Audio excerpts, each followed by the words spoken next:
guys. It is pretty hot outside, but it is a beautiful day. Feels decent in the shade. Today I wanted to talk to you guys about invalidating and validating feelings and what it is and why it's important. So, obviously, feelings affect our emotional health, because of that saying. It also affects the way we handle our social situations, our mental health. It could even affect our physical health. And I don't just mean it like, physical altercations, saying the wrong thing, getting hit or something. Sometimes when there is tension or having a discussion, I'm sure you could feel it in your body. Tense shoulders, maybe you're clenching your hands. A good tool for communication is knowing how to talk about feelings. So when someone is expressing to you how they are feeling, or let's start with when you're expressing how you're feeling, it's important to start off with I statements. So I feel because, or I feel when blank because, I feel angry because you're not listening to me. Whenever you start sentences with you, it sounds like you're accusing someone, and I'm sure you've experienced this at some point or another, and you also felt kind of defensive after hearing like, well, you do this. It doesn't feel really good being called out.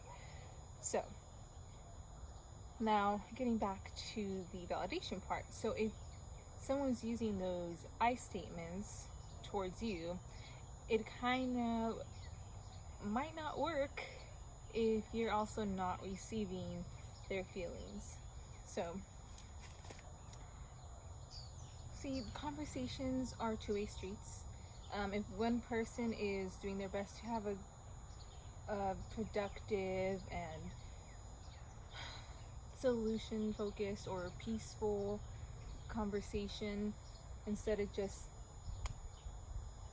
blurting out what they're feeling or doing it in a manner that can cause more tension. And sometimes when we express ourselves, if we're speaking with a hot head, we're not really saying what we truly mean.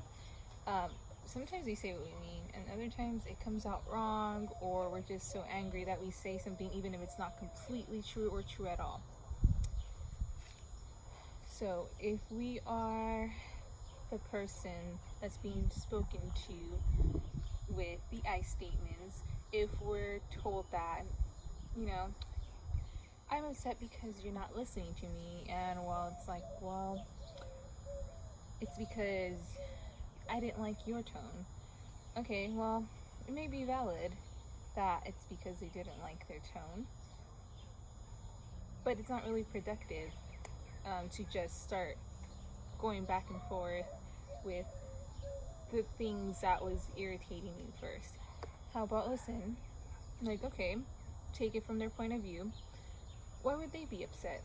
Because it doesn't feel good not being listened to, right? So you could be like, oh, I understand where you're coming from. I get why you would be upset. The reason why I wasn't listening to you is because I was irritated because of your tone. It kind of makes a world of a difference, especially when feelings are involved.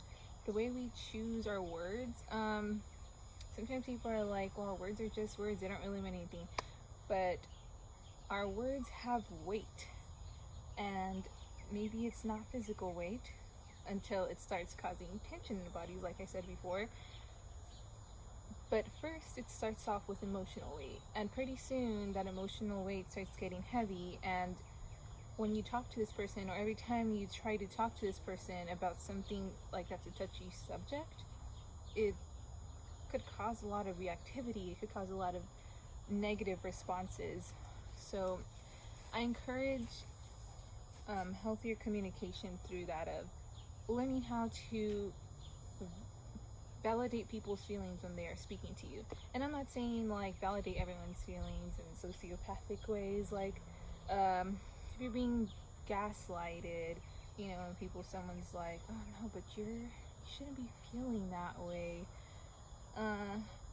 How you feel is not dictated by other people.